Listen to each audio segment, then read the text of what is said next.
This is Big Ray's Wrestling Show. You gotta know that when I flow, I put you in the lyrical Toho, recapping total non-stop action. I'm asking to check out the team and join our faction.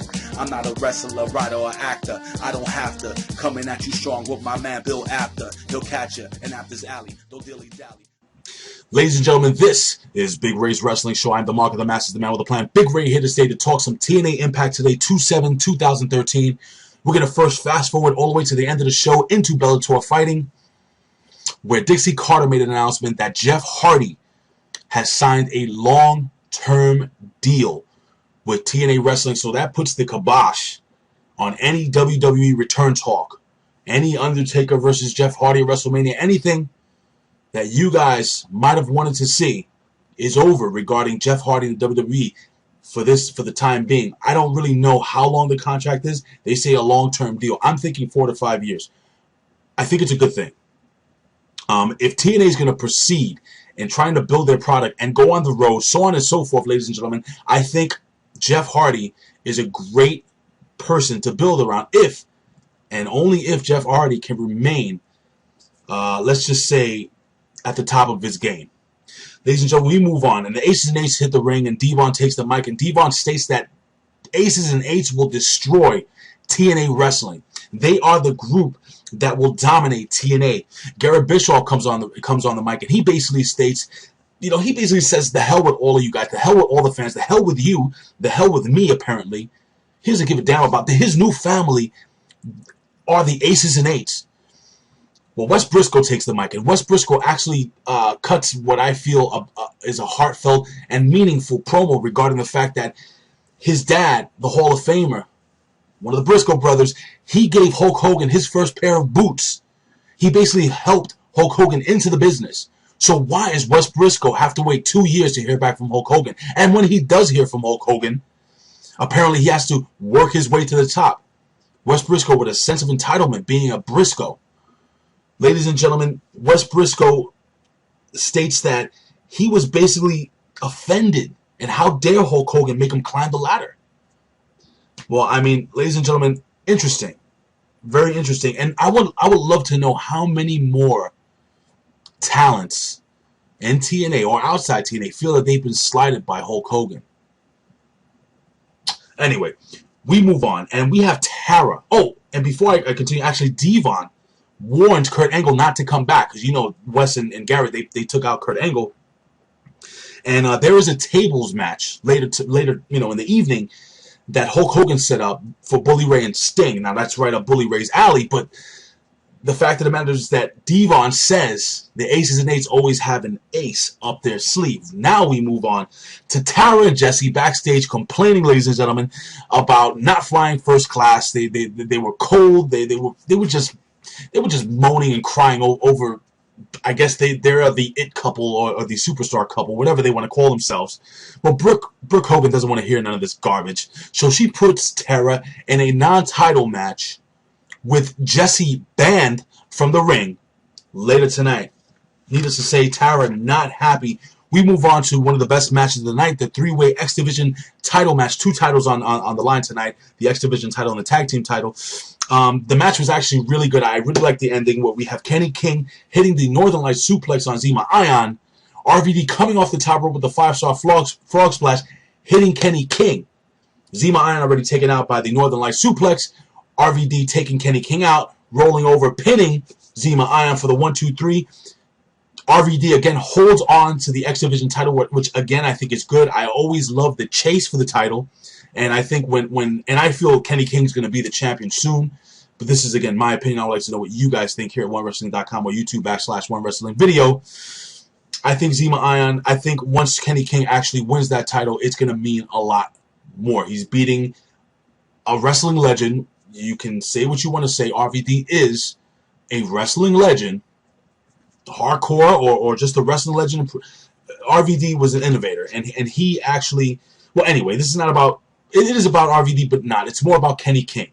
And again, when Kenny King wins that title, I think it's going to be a hell of a lot more. But we move on. We have backstage Bruce Pritchard and D'Lo Brown. And they're basically taking all the blame for allowing this young talent to get into the Aces and Eights. Now, if you watch some of my old videos, You know who I think the vice president is. Needless to say, one of the two guys, I believe, and again, it's my opinion, is the vice president of the Aces and Eights. Who do you think it is, ladies and gentlemen? We move on. We have Jesse. Jesse's in the ring, and he's cutting with like an old Buff Bagwell promo, I guess, in the ring. How beautiful he is, how spectacular he is, so on and so forth. I mean, it's ridiculous. And he is interrupted by Cowboy James Storm. Cowboy James Storm, Mr. Sorry About Your Damn Luck, comes into the ring, and he basically says, look, I'm going to call a referee into the ring because we don't want to see you talk. We don't want to see your pecs. We don't want to see your biceps. We want to see me kicking your teeth across the ring while all the fans drink beer. That actually sounds pretty good. But anyway, that is exactly what happens, ladies and gentlemen. Cowboy James Storm, towards the end of the match, hitting the super kick for the 1-2-3 on Jesse. Jesse's teeth go flying across the ring, out into the audience. I'm not really sure about that. But Jesse is taken out in what was basically a squash match. Now we move on to the tag team title match between Hernandez and Chavo, defending champions, versus Bobby Roode and Austin Aries. Fans have commented on this website and on this YouTube page a whole lot. They've hit me on Twitter. If Bobby Roode and Austin Aries stop the whole comedy stuff, they're going to be one of the most dominant tag teams. Right now, my favorite tag team is Bad Influence, but these guys are not far behind, followed by Team Hell No and maybe Rose Scholars, but unfortunately Rose Scholars is broken up, so that's a whole nother story. That's a travesty in my opinion. I would like to know what you guys think. But anyway, Bobby Roode and Austin Aries backstage, and they basically squashed their issues. I think they're both, from what I'm seeing, they're ready and they're focused, and they go into this match. Towards the end of the match, we have Austin Aries who hits Hernandez with a low blow. The referee not looking. Hernandez tossed out of the ring. Then Austin Aries is slingshot. Well, I don't know what the proper term is, but he is thrown across the ring by his tag team partner, Bobby Roode, and he is Chavo Guerrero with a beautiful flying dropkick in the corner. Then he goes to the top rope and hits the 450 splash flawless for the 1-2-3. Ladies and gentlemen, Bobby Roode and Austin Aries are the tag team champions. Now, I always kind of ask this question. If you were booking the show, or if you were writing for TNA, would you like to have Bobby Roode maybe go for the World Heavyweight title, Austin Aries the TV title, or how would you guys kind of structure it? Because apparently they want to go for all the titles, including the Knockouts title. Ladies and gentlemen, in Fantasyland, what would you do? That I would like to hear from you guys here at OneWrestling.com or YouTube/OneWrestlingVideo. We move on, ladies and gentlemen, for the non-title match between Tessmacher and Tara. I'm not going to really get into the match. Not a great match, in my opinion. Tessmacher goes over Tara with the Tess shot, whatever that is, face plant, 1-2-3. Tara loses again. Unfortunately, I can see Tessmacher winning that title again. And you guys know how I feel regarding the Knockouts title. I think I would rather see Tara and ODB any day of the week. Bring back Awesome Kong. I want to see some real women's wrestling.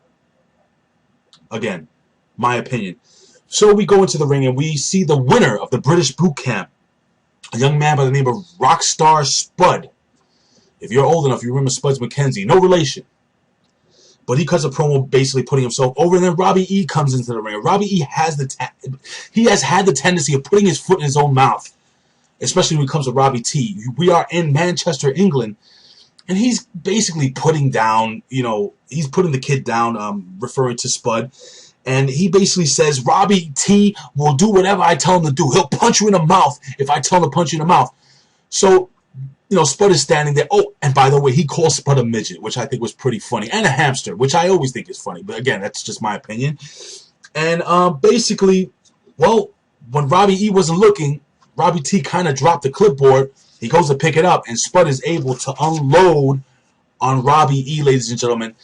And then Robbie T and Spud start doing this whole disco rock and roll. I don't know what the hell it is. But, again, another instance where I see Robbie T has that charisma. I can see him as a babyface, definitely. And, obviously, if they're going to turn him babyface, what better way than to have him go against Robbie E. But again, that's my opinion. So, ladies and gentlemen, we move on to the main event of the evening. Devon and Festus. I'm sorry, Devon and DOC, Doc, versus Sting and Bully Ray, which was actually a really, really, really good match. Bully Ray actually comes to the ring wearing his face paint. Just like when Dusty Rhodes did it back in the day when he tag teamed with the Road Warriors, Bully Ray, in the old NWA, Bully Ray comes into the ring with his face paint. During the match, it was tables flying everywhere, ladies and gentlemen, but nobody could go through a table. It is a tables match until the end to declare a winner. Well, during the match, we have Devon, and he starts beating the crap. It's just him and Bully Ray in the ring.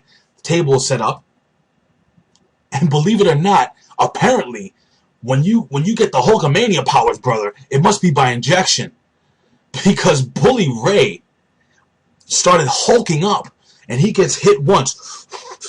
He gets hit twice. Well, ladies and gentlemen, you know it all ends up in the U. Hitting him with the big boot, putting Devon through the table with a choke slam. Ladies and gentlemen, the Aces and Eights continue to lose. And I'm going to pose this question to you, ladies and gentlemen. How could you have a faction that is supposed to be dominating your organization and they lose every single time? And not just like the secondary guys, but the guys that are on top. Aces and Eights, what are you doing? How are you going to take over TNA when you can't even win a match on Impact? Ladies and gentlemen, I want to send my congratulations out to Bruno Sammartino. If you haven't heard the interview between Bruno Sammartino and Bill Apter, please check it out here at OneWrestling.com or YouTube /OneWrestlingVideo. I am so happy that Bruno Sammartino finally got into the WWE Hall of Fame. Well deserved. Should have been the first inductee, but we know about politics. We know about the issues between Bruno Sammartino, but you know what? That's all the past. Congratulations, Bruno Sammartino. Ladies and gentlemen, if you haven't seen it, I did a great interview with Peter Rosenberg of Hot 97, also the host of Hip Hop Squares from MTV2. He is a huge wrestling mark, good friends with MVP, good friends with Mark Henry. He talks about an MVP return to WWE and Mark Henry. And, you know, get a little in-depth on who Mark Henry really is. Good friends. I've met him a bunch of times. But anyway, ladies and gentlemen, check that video out. I say this every week. I would do this for a living, but if I can, I would do it anyway. Why? Because I love talking wrestling. Ladies and gentlemen, this has been Big Ray's Wrestling Show. And you can follow me on Twitter at Big Ray's Show. You can see me here every week on OneWrestling.com or YouTube /OneWrestlingVideo, ladies and gentlemen. I will see you next week for Impact. Look out. Here come the Aces and Eights, apparently. Peace. OneWrestling.com is the best place to get your wrestling news in all the cyberspace. OneWrestling.com is the best place to get your wrestling news in all the cyberspace.